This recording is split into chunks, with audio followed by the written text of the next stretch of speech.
امن یجیب المضطر اذا دعاہ ویکشف السوء، یہ 20ویں پارے کے پہلے صفحے پہ ہے، یہ یاد رکھیے گا۔ پہلے ہی صفحے پر جس کو قرآن پڑھنا آتا ہے اس کو بٹھائیں، اس سے پوچھیں وہ آیت کدھر ہے۔ شروع کے اندر ہی ہے 4-5 سطروں کے بعد، امن یجیب المضطر اذا دعاہ ویکشف السوء۔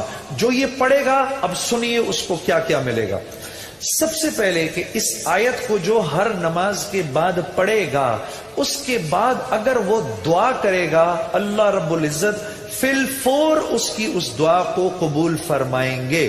اور اگر فی الفور قبول فرمائیں گے، اور اگر اللہ اپنے علم سے جانتے ہیں کہ تھوڑی دیر بعد اس کا قبول ہونا ضروری ہے، تھوڑی دیر بعد قبول کریں گے۔ اس ورد کا کرنے والے کی اولاد کو اچھے رشتے ملیں گے۔ جو اس ورد کا اہتمام کرے گا ہر نماز کے بعد ایک دفعہ، اس کو یا اس کی اولاد کو اللہ اچھے رشتے دے گا۔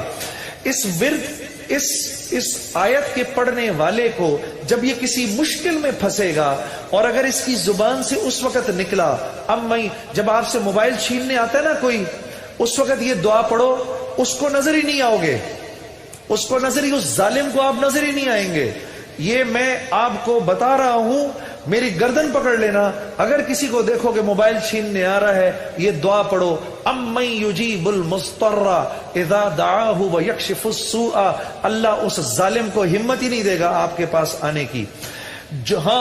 اور اگر کوئی غم مسلسل 6-7 دنوں سے آپ کی طرف متوجہ ہے، کوئی خوف یا کوئی غم آپ کی طرف متوجہ ہے، ماں باپ میں سے کسی کا انتقال، بھائی بہنوں میں سے کسی کا انتقال، اولاد کی طرف سے کوئی غم مل رہا ہے، اس کا ورد بڑھا دو۔ اول آخر 11 دفعہ درود شریف پڑھ کر اس کو 300 دفعہ دن میں پڑھو، اللہ اس غم اور خوف کو دور کر دے گا۔